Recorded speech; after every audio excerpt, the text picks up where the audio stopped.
तानाशाही। अरे ओ महारानियों, यहाँ तुम्हारे महलों की तरह नौकर नहीं है, काम कर लो। शांति के ये रोबदार आवाज सुनकर उसकी दोनों देवरानियां आशा और सुनीता अंदर तक कांप जाती थी।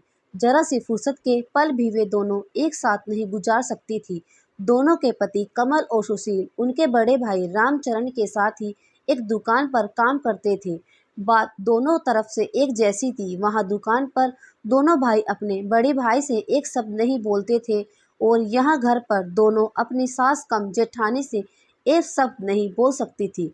सास को तो दोनों ने देखा ही नहीं था और जेठानी केवल नाम की ही शांति थी। दोनों भाइयों का नाम रामचरण के आदेश पर दुकान के काम में पहले रहना और घर में शांति के आदेश पर आशा और सुनीता का घर में काम में पीले रहना अब नियति बन चुका था। हालांकि कमल और आशा की शादी को अभी 1 साल और सुशील और सुनीता की शादी को सिर्फ 8 महीने ही हुए थे। दोनों देवरानियां देर रात को जब घर के काम से निपटती और हारे थके पतियों से कोई शिकायत नहीं कर पाती थी, लेकिन पतियों को सब पता था, पर वो विश्वस्ता से कुछ नहीं कह पाते।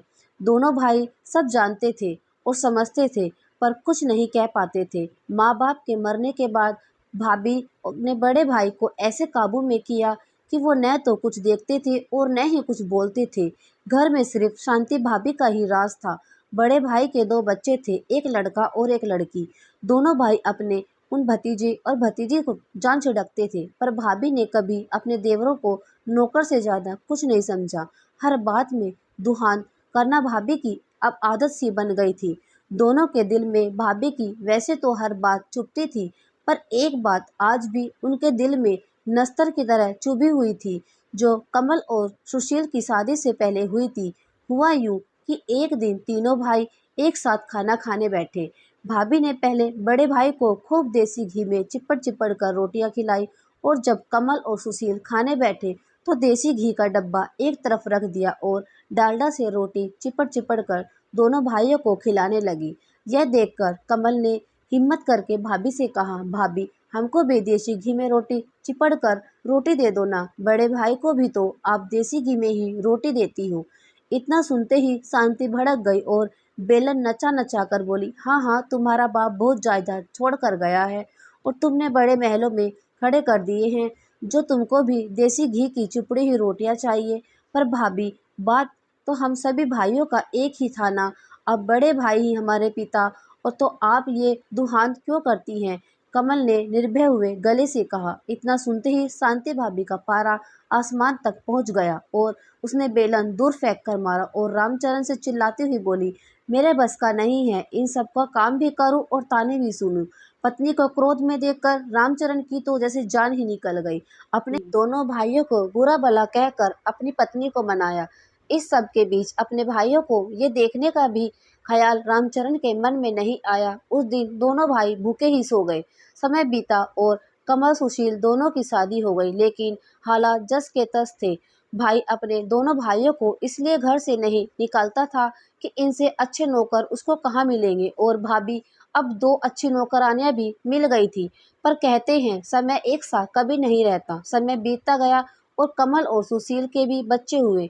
घर छोटा पड़ने का बहाना बनाकर शांति और रामचरण ने दोनों भाइयों को अलग कर दिया। दोनों भाइयों को खाली हाथ से निकाल दिया, पर दोनों भाइयों ने अपनी एकता को अटूट रखा और एक ऐसा घर लिया जहां वे दोनों अपने परिवार सहित रहने लगे।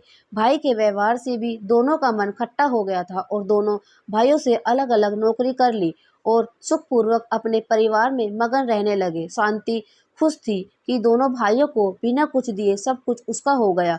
समय अपनी गति से चल रहा था। एक दिन रामचरण और शांति के बेटे का भी विवाह हो गया। शांति बड़े अरमानों से अपने बेटे के लिए बहू लाई थी। शादी में बड़े भाई ने अपने पत्नी प्रेम के चलते अपने दोनों छोटे भाइयों को न्योता नहीं दिया था। इधर कमल और सुशीला ने अपने भाई भाभी से रिश्ता तो नहीं तोड़ा पर वो रिश्ता अब ऐसा था जैसे बिना खुशबू के फूल। लेकिन अपने किए कर्मों के सामने जरूरत आते हैं तो ये शांति को जल्दी ही पता लगने वाला था। समय ने ऐसी करवट ली, रामचरण अब बीमार रहने लगा था और ज्यादातर घर पे ही रहता था। दुकान अब बेटे ने संभाल ली थी। एक दिन बेटा खाना आ रहा था और खूब बड़े प्यार से खूब घी चिपड़ चिपड़ कर अपने पति को रोटियां खिला रही थी। शांति रामचरण के पास बैठी हुई थी, ये सब देख रही थी। बेटे के खाना खाने के बाद रामचरण खाना खा रहा था और शांति उसके साथ ही बैठी हुई थी। बहू रोटियां बनाकर रामचरण की थाली में रखती जा रही थी। रोटियां नाम मात्र की चिपड़ी हुई थी और जली जली सी बन रही थी।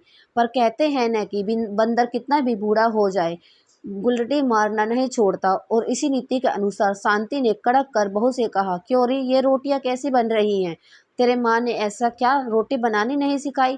बस इतना सुनना था कि बहू रानी रसोई से बेलन लहारती हुई आई और शांति पर बरस पड़ी। देखो सासू माँ, मेरी माँ पर मत जाना, और रही बात मेरी माँ ने क्या क्या सिखाया है, तो उन्होंने जो सिखाना था वो सिखा चुकी, और मुझसे बात मत करो, क्योंकि क्या हो गया, जब जरा सी रोटी जल गई, खा लोगे तो कुछ हो नहीं जाएगा। जो सारा दिन अपना हाड़ पेल रहता है दुकान में, उसका ध्यान करूं या इनको जो सारे दिन घर में पड़े रहते हैं? रामचरण खाना खाने के बीच ही छोड़कर अपने कमरे में चला गया।